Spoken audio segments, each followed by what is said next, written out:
kuru Philips Sonicare zobu biršu šobrīd izvēlēties? Reku ir tā, ka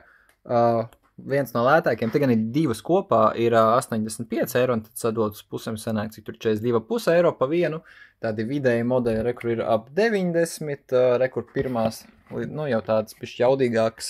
versijas, rekur maksā 150 pa 2 gabalu, vai rekur jaunāks modelis 220, un tad aiziet līdz tai pašai glaunākajai pa 194 eiro, kur ir starpība tajā vienkāršākajai, viņai ir vienkārši viena poga, viens režīms, viena galviņa un viss, kamēr tajā dārgākajā versijā ir nevis plasmas rokturs, bet tur keramiskais, vairāk tīrīšanas režīmi, vairāk intensitātes režīmi, ir aplikācija mobilajā telefonā, ir ceļojuma futlārs, kurā var arī uzlādēt, un viņi lādēs nevis tādu parastā lādētāja statīvu, ko vienkārši uzliek virsū, bet šajā te stikla glāzē vienkārši, super smuki izskatās, bet, vienkārši par to arī ir jāpiemaksā. Piemēram, šī krūtākā versija maksā 194 eiro, un tad attiecīgi tad vidēji 80, vai šis, kur mums ir 2 paki, tur 2 kopā 85. Jauda, tas, ka šīm, ir dažādi tie 3100, 6100, 500 un 9000 sērija. Tas neapzīmē viņu jaudu. Jauda visām ir vienāda, 62,000 sariņu kustību minūtē, vienkārši jo lielāks ir